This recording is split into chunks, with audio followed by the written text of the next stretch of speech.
자, 오늘은 유출병에 관한 말씀입니다. 자, 하나님께서 15장은 이제 유출병에 대해서 말씀하시고요. 이제 16장 가면요, 대속죄일에 대해서 나옵니다. 그 대속죄일은 이제 이스라엘 백성들이 부정한 것을 이제 씻는 날이 대속죄일인데, 자, 이렇게 하나님은요, 이렇게 하나님 앞에 부정한 상태가 되는 것, 하나님 앞에 거룩하지 못한 상태가 되는 것을 우리 12장부터요, 크게 세 가지로 규정해 두십니다. 우리 12장에서 우리가 여자가 아이를 낳았을 때 그때 이제 부정했습니다.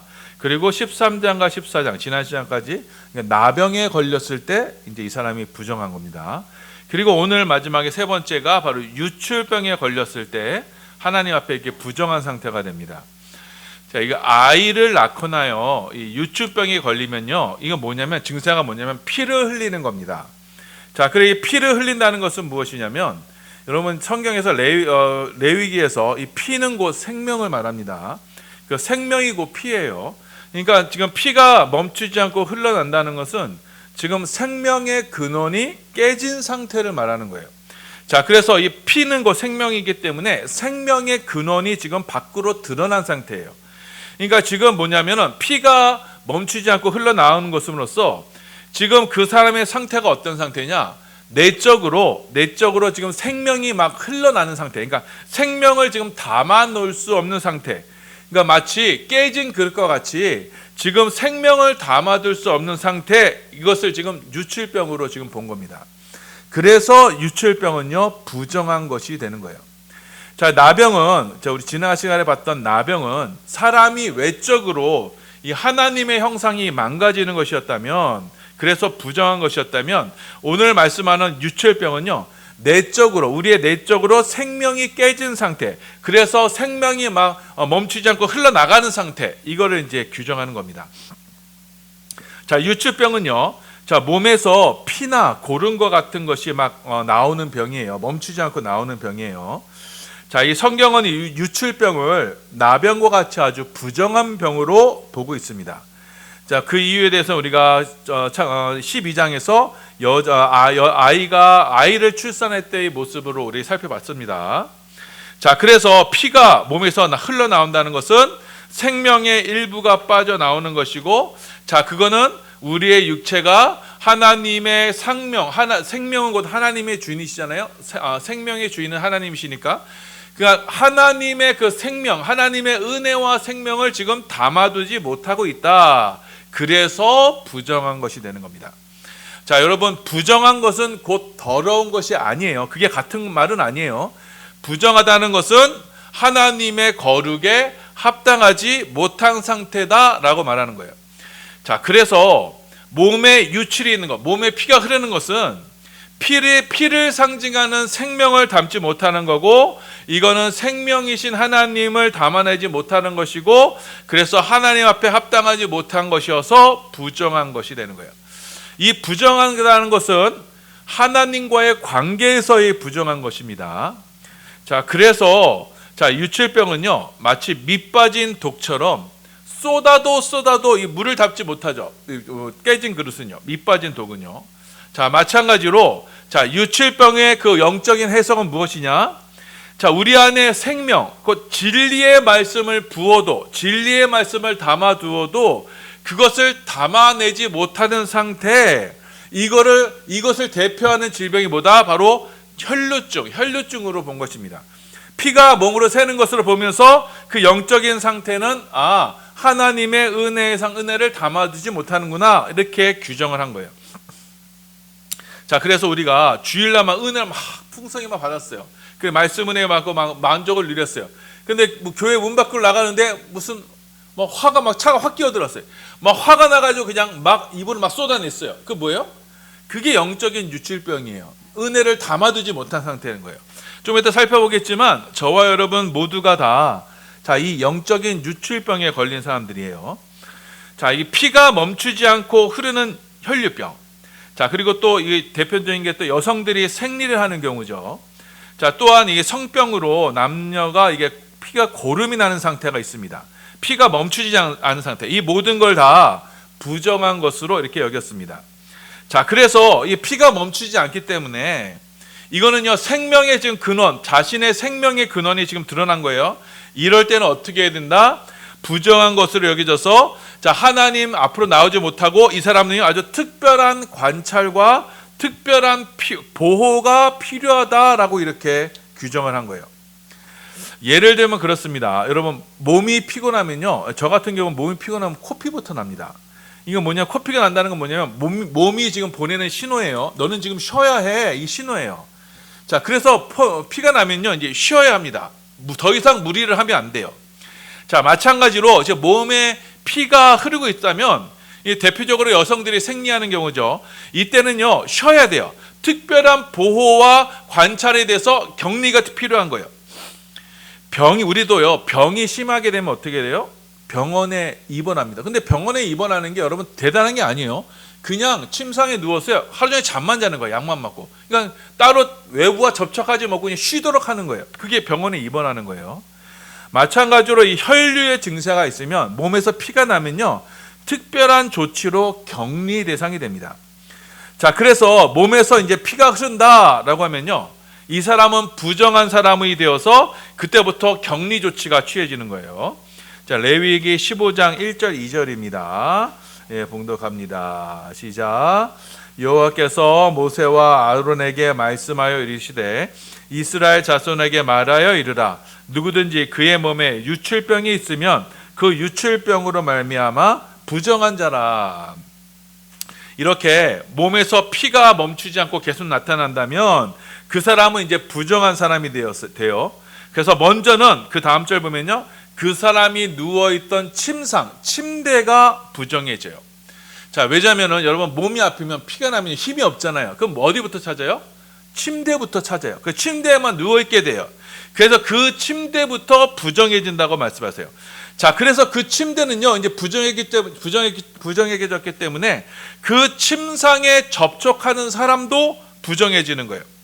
자, 그래서 침상이 부정해진다라고 규정을 해서, 자, 만일 여성들이 이제 생리를 하는 경우에는요, 자, 남자들이 원천적으로 여성 근처에 가지 못하도록 이렇게 율법적으로 딱 규정을 하고 있어요. 자, 율법에 보면요, 다른 다 말씀해 보면요, 생리 중에 있는 여성은 만지지도 말라 이렇게 규정되어 있어요. 이건요, 하나님께서 여성들을 보호하시는 특별한 조치인 거예요. 자, 그렇게 혈류증이 있는 사람은요, 먼저 침상이 부정해져요. 자, 그래서 침상 가까이도 누구도 가까이 가서는 안 돼요. 자, 그리고 유치병이 환자가 앉았던 자리 있죠. 그 의자까지도 부정해져요. 자, 그뿐 아니에요. 자, 유치병 환자가 누가 손으로 누굴 만지잖아요. 그러면 그 접촉한 사람조차도 부정해지는 거예요. 자, 레위기 17장 5절입니다. 네, 봉독합니다. 시작.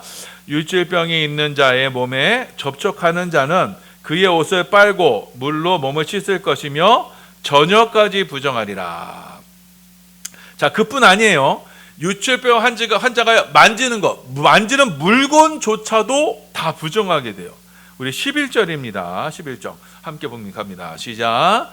유출병이 있는 자가 물로 그의 손을 씻지 아니하고 아무든지 만지면 그 자는 그의 옷을 빨고 물로 몸을 씻을 것이며 저녁까지 부정하리라.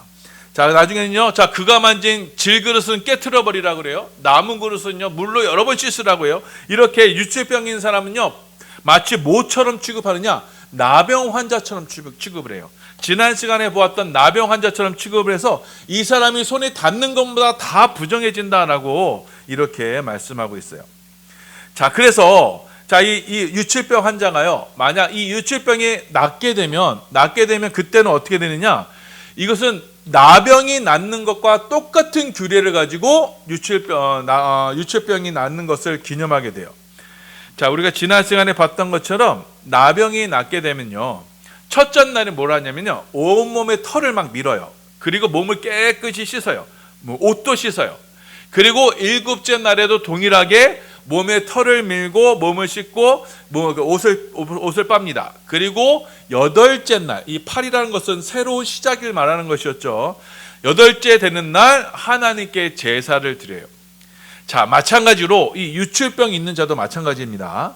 일곱째 되던 날에요, 자, 몸을 깨끗이 씻고 옷을 빨고 그 다음에 8째 날에 비둘기 2마리로 하나님께 제사를 드립니다. 자, 레위기 15장 14절 15절입니다. 네, 봉독합니다. 시작. 8째 날에 산비둘기 2마리나 쥐비둘기 새끼 2마리를 자기를 위하여 가져다가 회막문 여호와 앞으로 가서 제사장에게 줄 것이요, 제사장은 그 한 마리는 속죄제로 다른 한 마리는 번제로 드려 그의 유칠병으로 말미암아 여호와 앞에서 속죄할지니라. 자, 이렇게 하나님께서는요, 새 2마리, 유칠병이 낫게 되면 새 2마리를 가지고요, 한 마리는요 속죄제, 자신의 죄를 속하는 속죄제를 하나님께 드리고, 한 마리는 번제, 그러니까 하나님께 온전히 태워드리는 그 제사로 이 새 2마리를 드리게 돼요. 이 새 2마리로 드리는 또 하나의 제사가 있었어요. 여러분 기억나세요? 뭔지 아세요? 여자가 아이를 낳았을 때, 가난한 자가 아이를 낳았을 때 이 새 2마리를 가지고 또 하나님께 제사를 드렸어요. 그러니까 지금 여자가 아이를 낳는 것, 그리고 문둥, 나병, 그리고 유출병, 이거 다 모두 똑같은 영적인 병으로 봐서 하나님 앞에 이 부정한 병으로 봤던 거예요. 자, 이렇게 유출병은요, 하나님 앞에서 나병과 같이 아주 부정한 병이 되어서요, 자, 유출병 환자가 만지는 것은요, 모두가 부정한 상태가 되는 거예요. 그러니까 누구든지 유출병 환자 근처에는 얼씬도 하지 않는 거예요. 왜요? 접촉만 하면요, 내가 부정해지니까 얼씬도 하지 않는 거예요. 자, 그래서 유출병 환자는 자연스럽게 모든 사람들이 멀리하게 되고 스스로가 이제 격리하는 상태가 되는 겁니다. 자, 그런데 여러분 성경에 보면요, 이 유출병 환자가 병이 낫는 장면이 나와요. 그게 어디냐면은 12해 동안이나 혈류증으로 고생했던 한 여인이 예수님으로 말미암아 그 혈류증이 낫게 된 사건이 있어요. 자, 이 여인은요, 무리들 틈으로 끼어 들어갑니다. 그리고 예수님 옷에 옷깃만 만져도 내가 병이 날 것이라는 생각으로 몰래 와서 예수님의 옷깃을 잡았어요. 자, 그런데 이게 율법적으로 어떤 거예요? 율법적으로는요, 아주 예수님께 아주 무리한 행동을 한 거예요. 왜? 혈류증 있는 여인이 손을 대고 만지면 어떻게 돼요? 그게 부정한 것이 되죠. 그러니까 예수님이 지금 부정이 오는 거예요. 부정 탄다고 이렇게 생각해요. 부정이 오는 거예요. 그런데 이 여인은 믿음으로 아무에도 알리지 아니하고 그 예수님의 옷가에 손을 잡았던 거예요. 마가복음 5장 25장 29절입니다. 자, 봉독합니다. 시작. 12해를 혈류증으로 알아온 한 여자가 있어 많은 의사에게 많은 괴로움을 받았고 가진 것도 다 합의하였으되 아무 효험이 없고 도리어 더 중하였던 차에 예수의 소문을 듣고 무리 가운데 끼어 뒤로 와서 그의 옷에 손을 대니 이는 내가 그의 옷에만 손을 대어도 구원을 받으리라 생각함일러라. 이에 그의 혈류 근원이 곧 마름에 병이 나은 줄을 몸으로 깨달으니라. 자, 이 여인은요, 믿음으로 예수님 옷깃을 살짝 잡았어요. 왜요? 이 잡음으로써 내 병이 나을 것이다 라고 잡았어요. 자, 그러자 예수님이요, 이 믿음의 손길로 자신의 능력이 나은 걸 아세요. 그래서 뒤로 돌아보시면서 누가 내 몸에 손을 대었느냐 이렇게 호통을 치시죠. 자, 그러니까 이 여자가 어떻게 해요? 자기가 한 일을 숨길 수 없어서 예수님 앞에서 엎드려서 두려워 떨면서 자기의 일을 고백하게 됩니다. 왜요? 자, 그녀는요, 거기 나와서는 안 되는 거예요. 만약 그녀가 그 무리 틈에 나오면 모든 사람이 그녀와 접촉하는 순간 다 부정해지기 때문에 이 여인은 결코 거기 나올 수가 없는 여인이에요. 더군다나 예수님의 옷에 손을 대서는 안 되는 거예요. 자, 그런데도 그가 나와서 예수님의 옷가에 손을 잡았기 때문에 이 여인은 두려워서 사람들에게 돌팔매질 당할까 봐 두려워서 이렇게 예수님 앞에 고백하게 됐던 겁니다. 자, 여러분, 이 이야기는요, 자, 우리에게 어떤 지금 교훈을 주시는 말씀이에요. 단순히 이 여인의 피가 멈추고 병이 나았다라는 그 이야기, 그 차원에서만 그치면 안 되는 거예요. 자, 이 복음서에 보면요, 예수님은 수많은 환자들을 치료하시는 게 있어요. 하지만 그것을 일일이 다 기록하지 않았어요. 많은 치료 이야기 중에 이 혈류증 앓는 여인을요, 이 복음서에서는요, 아주 특별하게 강조하고 있어요. 자, 이 혈류증 앓는 여인은요, 예수님의 몸에 손을 대서는 안 됐습니다. 자신의 부정함이 옮겨지기 때문이에요. 자, 그런데 이 여인의 믿음의 손을 내밀어 무엇을 만졌어요? 예수님의 옷을 만졌어요. 믿음으로 예수님의 옷을 취했어요. 그랬더니 피가 쏟아지는 이 병에서, 이 부정함에서 낫게 된 거예요. 자, 혈루병은 나병과 같은 영적인 병이에요.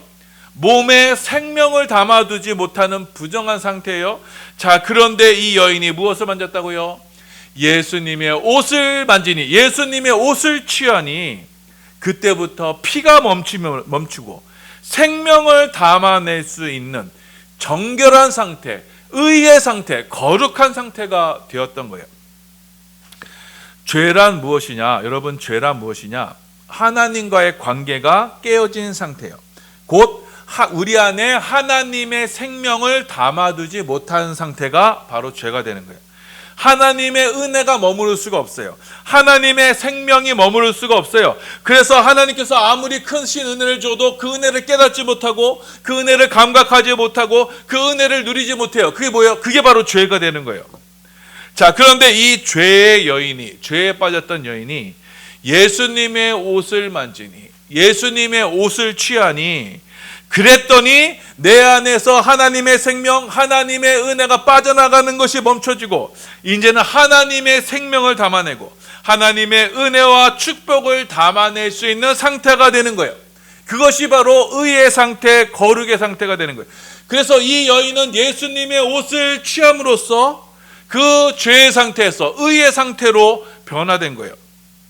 예수 그리스도의 옷이 우리 안에 깨어진 하나님의 형상, 우리 안에 내적으로 깨어진 하나님의 형상을 회복시켜서 이제는 우리도요 하나님의 은혜와 생명을 담아낼 수 있게 되는 거예요.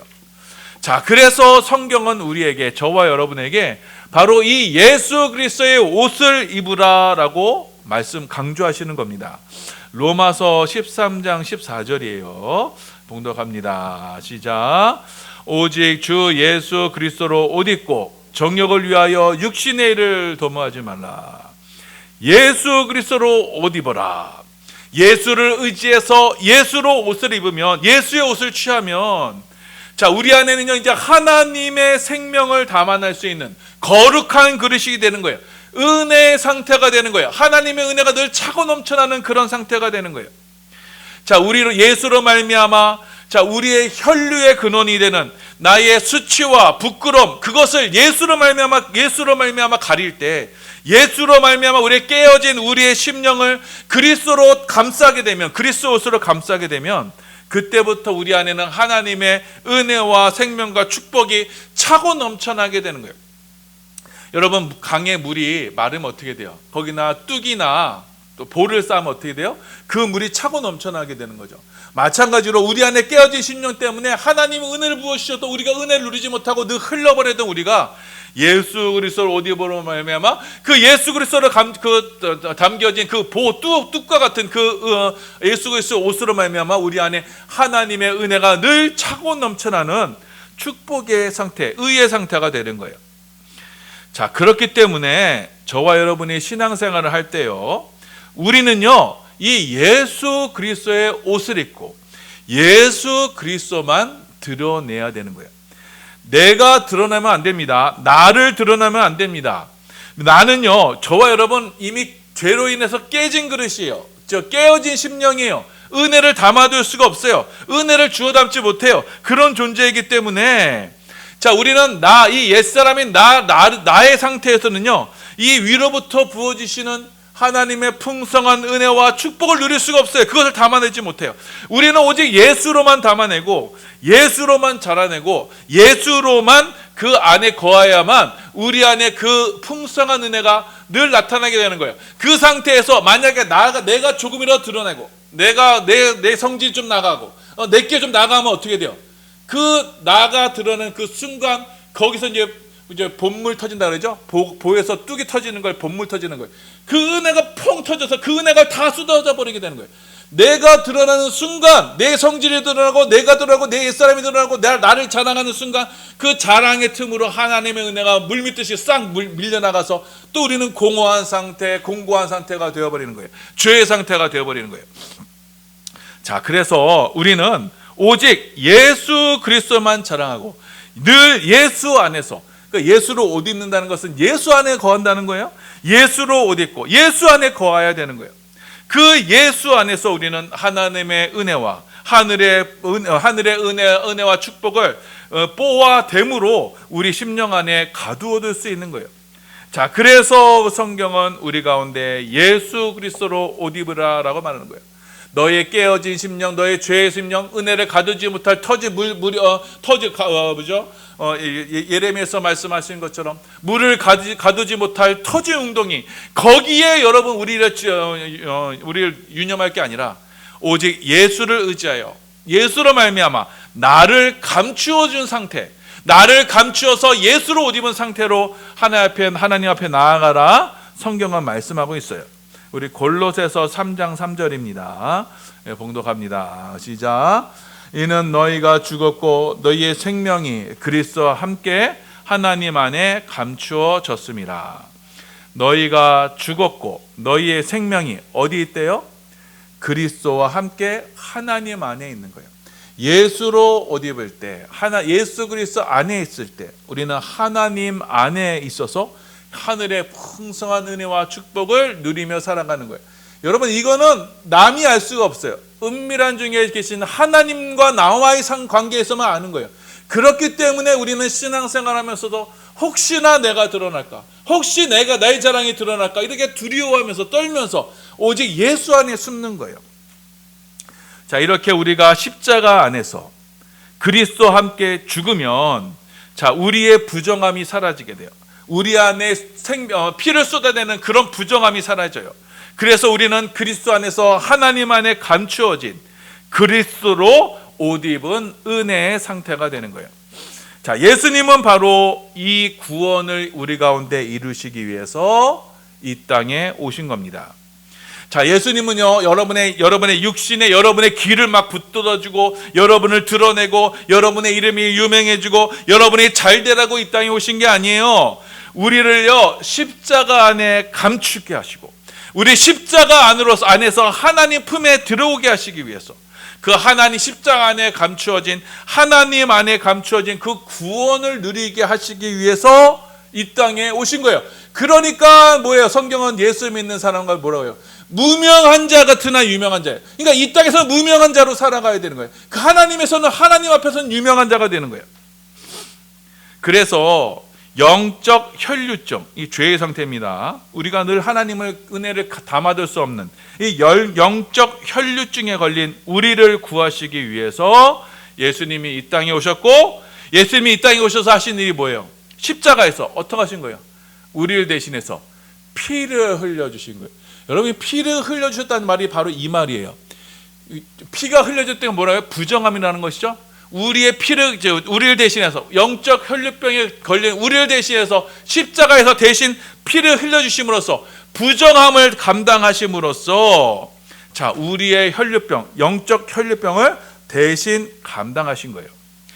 예수님이 십자가에서 우리의 부정함, 우리의 영적 혈류병을 대신 짊어주시고 죽으셨기 때문에 우리는 십자가 안에서 우리의 이 혈류의 저주가 끊어지는 거예요. 더 이상 하나님의 은혜가 밖으로 세워져 나가는 이 혈류의 저주가 끊어지는 거예요.